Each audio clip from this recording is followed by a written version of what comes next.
नमस्कार, दिव्यांग news special channel में आप सभी का बहुत बहुत स्वागत है। आज बात करूंगा कुछ महत्वपूर्ण साप्ताहिक खबरों की 14 अप्रैल से लेकर 20 अप्रैल 2024 तक की कुछ महत्वपूर्ण राष्ट्रीय साप्ताहिक खबरों में सबसे पहले बात करेंगे ग्वालियर मध्य प्रदेश की, जहां पर ऑनलाइन ठगी करके एक ब्लाइंड महिला टीचर के खाते से 5.25 लाख रुपए निकाल लिए गए। खबर 18 अप्रैल की है। खबर के अनुसार मोरालगंज कॉलेज में संगीत के पद पर अध्यापन कराने वाली लक्ष्मी शर्मा के खाते से 5.25 लाख रुपए की ऑनलाइन ठगी हुई है, जिसकी शिकायत एसपी ग्वालियर के कार्यालय में कराई गई और बताया गया है कि सिम स्वैपिंग के जरिए ये ऑनलाइन ठगी हुई है। लक्ष्मी शर्मा के पिता जब इंडियन बैंक में पासबुक ले जाकर एंट्री कराने गए, तब उन्हें मालूम चला कि उस खाते से 5.25 लाख रुपए ऑनलाइन ठगी के द्वारा निकाले गए और ये भी पता चला कि कुछ समय के लिए सिम बंद हो गई और वो सिम किसी और व्यक्ति के नाम अलॉट हो गई और उसी समय ये ठगी की गई 5.25 लाख रुपए की। जब एयरटेल कार्यालय में संपर्क किया गया सिम के लिए, तो कहा गया जिस व्यक्ति के नाम सिम है उसके डॉक्यूमेंट्स और उसकी उपस्थिति के बाद ही सिम चालू होगी। लक्ष्मी शर्मा के परिवार के सदस्य के नाम से वो सिम थी, लेकिन वहाँ पर वो उपस्थित नहीं हो सके, तो इस वजह से सिम निकल नहीं पाई थी उस समय। और सिम अकाउंट से भी लिंक थी वो नंबर। इस दौरान कोई मैसेज भी उसके पास नहीं आ सका, लेकिन बाद में जब सिम को चालू कराया गया तब तक 5.25 लाख रुपए उस खाते से निकल चुके थे। बाद में ग्वालियर एसपी कार्यालय में शिकायत कराई गई और शिकायत के बाद जब जांच हुई तो 3 लोगों को इसमें आरोपी बनाया गया। इसमें एक कुणाल, जो किसी व्यक्ति के माध्यम से मीर नाम के व्यक्ति से जुड़े। कहा जाता है कि मीर पहले मुंबई रियल एस्टेट कंपनी में काम करता था, उसके बाद वो श्रीनगर चला गया। उसी ने ऑनलाइन ठगी की घटना को अंजाम दिया, खाते से रुपए निकाले और जो डिटेल इससे संबंधित थी, मैसेज वगैरह, उन सभी को उसने डिलीट भी कर दिया, जिसकी पुलिस जांच कर रही है। तीसरा व्यक्ति सुनील बिश्नोई, जिसको बनारस पुलिस ने जयपुर से गिरफ्तार किया है। अब ग्वालियर पुलिस उसे ग्वालियर ले जाकर पूछताछ करेगी, ये पुलिस की तरफ से बताया गया है। तो ग्वालियर मध्य प्रदेश की ये खबर है ऑनलाइन ठगी की, जहां पर 5.25 लाख रुपए खाते से निकाल लिए गए हैं। सिम स्वैप करके, सिम स्वैपिंग के जरिए ये ऑनलाइन ठगी हुई है। दूसरी खबर 14 अप्रैल की है। आजमगढ़ उत्तर प्रदेश में अभी चुनाव होने बाकी हैं। आजमगढ़ में 6,870 ब्लाइंड मतदाता हैं। चुनाव अधिकारियों का कहना है कि ब्लाइंड मतदाताओं के लिए ब्रेल सीट का इंतजाम किया गया है। देहरादून के एनआईवीएच से डमी सीट मंगवाई गई है, लेकिन अधिकारियों का कहना है कि 6,870 जो ब्लाइंड मतदाता हैं, उनमें से किसी को भी ब्रेल लिपि का ज्ञान नहीं है। ब्रेल सीट के माध्यम से दृष्टिबाधित अलग अलग राजनीतिक दलों के उम्मीदवारों के सिंबल्स की पहचान करके ईवीएम से मतदान करते हैं, लेकिन यहाँ पर ब्लाइंड को ब्रेल लिपि का ज्ञान नहीं है। आजमगढ़ जनपद में 6,870 ब्लाइंड मतदाताओं में से 3,990 ब्लाइंड पुरुष मतदाता हैं, वहीं 2,879 ब्लाइंड महिला मतदाता हैं, एक थर्ड जेंडर मतदाता है। ये सभी ब्लाइंड हैं और सबसे ज़्यादा मतदाता इस जनपद के सगड़ी विधानसभा क्षेत्र में हैं, उसकी संख्या भी बताई गई है। इसके अतिरिक्त दूसरे जो विधानसभा क्षेत्र हैं जनपद के, उनकी भी संख्या बताई गई है। तीसरी खबर बहुत ही मार्मिक है। ये झारखंड धनबाद जिले से प्रकाशित हुई है। यहाँ पर एक 17 वर्षीय दृष्टिबाधित नाबालिग को रेलवे चाइल्ड हेल्पलाइन ने पकड़ा है भिक्षावृत्ति करते हुए, और उसने जो अपने बारे में बताया वो बहुत ही अफसोसजनक है। ये खबर 17 अप्रैल की है।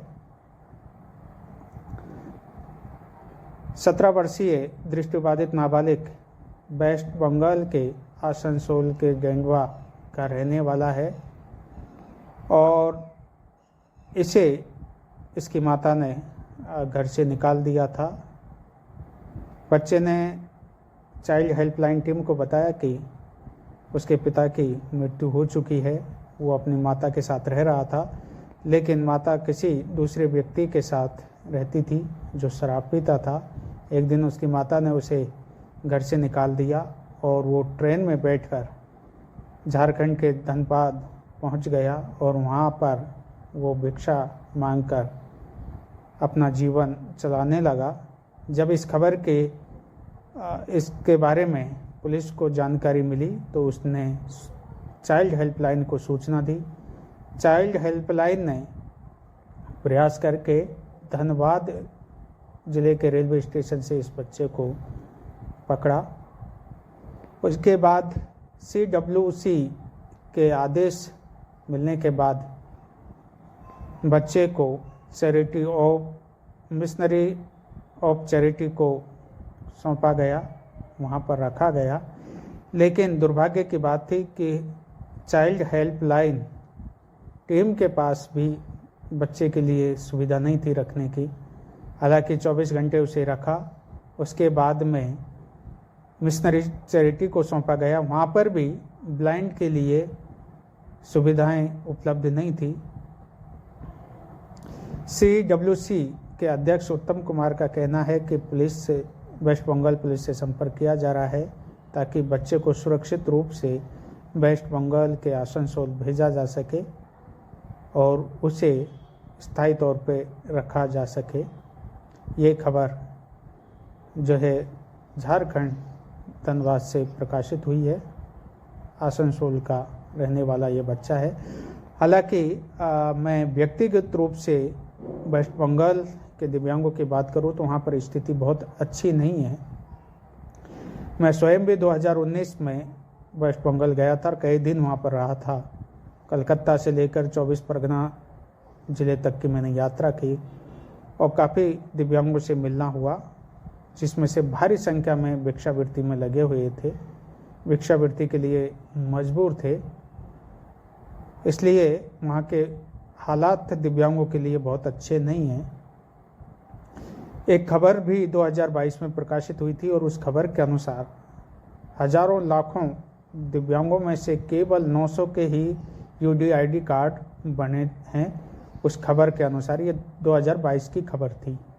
आप समझ सकते हैं इससे भी कि वहाँ पर दिव्यांगों की क्या स्थिति है। नियम और कानून सुविधाओं को लेकर वेस्ट बंगाल की सरकार कितना काम कर रही है और हजारों की संख्या में UDID कार्ड के लिए दिव्यांगों ने अप्लाई किया था, लेकिन केवल 900 दिव्यांगों के UDID कार्ड बन के आए।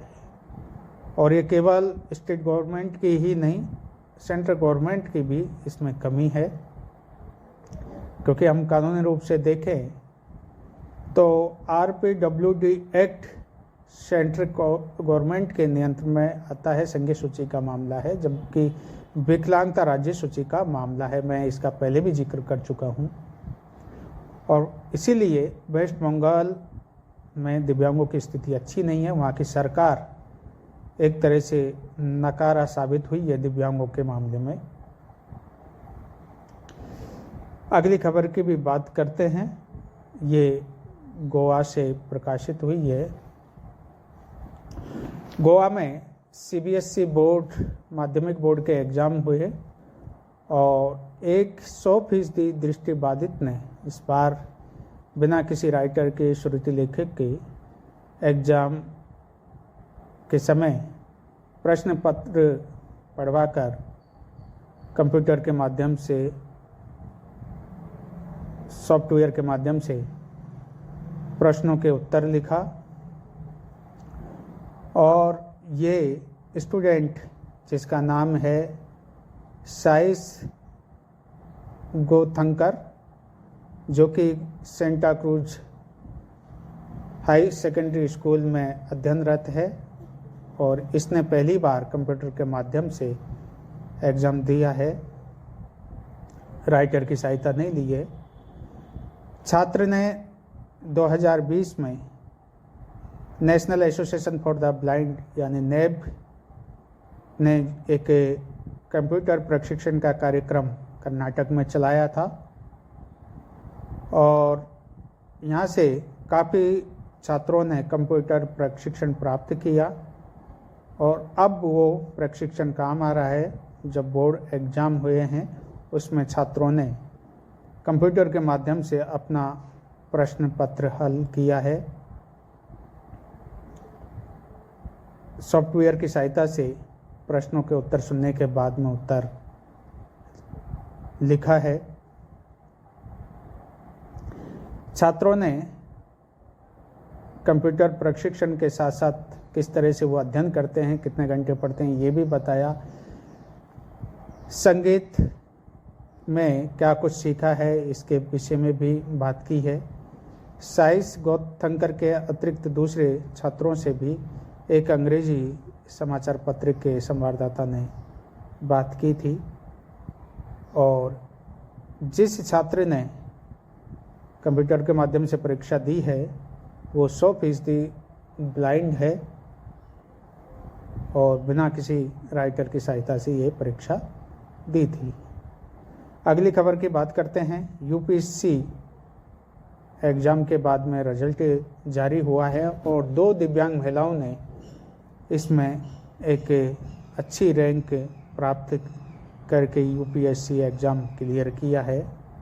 इनमें एक हैं केरल की सारिका एके कोझिकोड की रहने वाली हैं, जिसने यूपीएससी 2023 के एग्ज़ाम के बाद जो अभी रिजल्ट आया है उसमें 922वीं रैंक हासिल की है। वहीं सुरभि जो कि उत्तर प्रदेश की रहने वाली है और वर्तमान में कानपुर सशक्तिकरण विभाग, दिव्यांग सशक्तिकरण विभाग में कार्यरत है। इसने भी 556वीं रैंक प्राप्त की है। तो ये थी कुछ महत्वपूर्ण खबरें। एक इंटरनेशनल न्यूज़ भी प्रकाशित हुई है जिसमें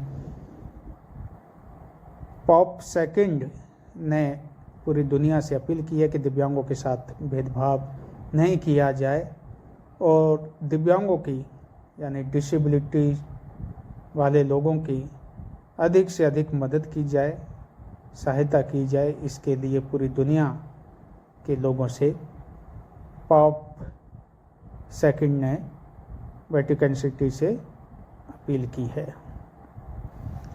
आज के लिए इतना ही, फिर मिलते हैं कोई और खबर के साथ, किसी और जानकारी के साथ। आप वीडियो को लाइक कर सकते हैं, चैनल को सब्सक्राइब नहीं किया तो सब्सक्राइब कर सकते हैं, शेयर कर सकते हैं। Thank you.